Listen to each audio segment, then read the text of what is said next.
By 1885, we'd settled here in Peoria. Our home at the corner of Knoxville and West Corrington was a famous one called the Thicket. The property ran all the way from Knoxville to North Street. And the land where we had gardened flowers and farmed corn and fruit trees is now just a fraction of what it was. We asked Mr. Lincoln if he would do us the honor of christening our little bronze cannon with a name. And Mr. Lincoln said, well, I'd never name anything. Mary had to name the children.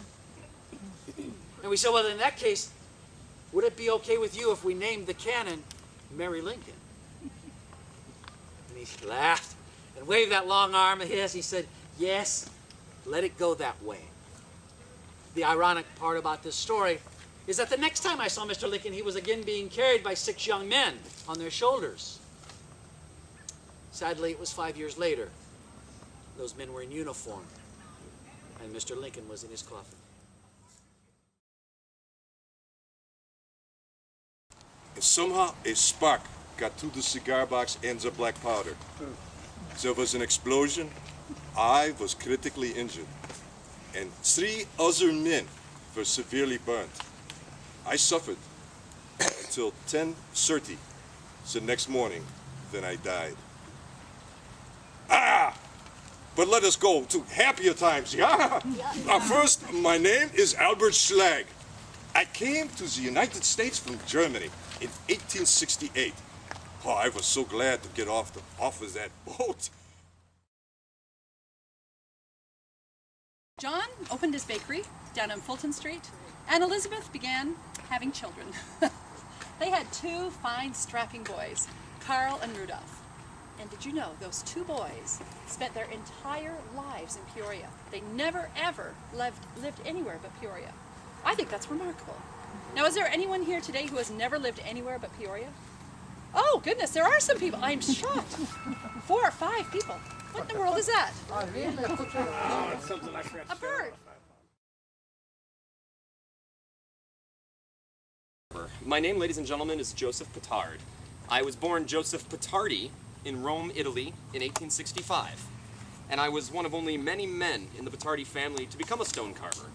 In fact, the art and tradition of stone carving extended back in my family hundreds and hundreds of years before even my time, during the days of the Italian Renaissance. Clyde and I began working side by side together, creating some great work that extended all throughout central Illinois. Some of our pieces included work at the consistory in Bloomington, the facade of the GAR Hall here in downtown Peoria, which you can still see, the old post office, the old courthouse, and the old Dime Savings and Trust building. In fact, in 1935, for $600, I was commissioned by the GAR Auxiliary to carve a sculpture of Abraham Lincoln as a gift to the state capitol. I then, in turn, made a smaller replica of the same statue and bequeathed it as a gift to Kingman School.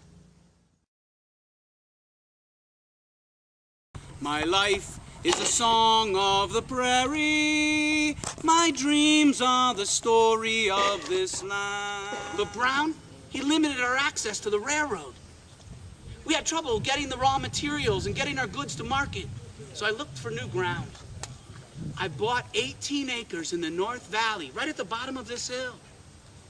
Built a state-of-the-art manufacturing and foundry. The Rock Island Railroad gave us favorable rates and built a train line right through the factory. I could tell you 100 stories about the importance of innovation, cutting-edge design, leading the marketplace, developing relationships with your clients. Things that businesses take for granted today were pioneered by Avery Tractor. At our peak, we employed 4,000 men. But all that changed when I left the company, when I left this world. In 1892, I equipped a train car to take my family on vacation. We headed to California, where a friend of mine had just built a hotel in Los Angeles. We had several delightful weeks, seeing this beautiful and vast nation. But as the train was pulling into Los Angeles, my appendix burst. And I died at the Westminster Hotel. And my family brought me back here to Springdale. I'm buried under that red granite obelisk. I've rested there ever since.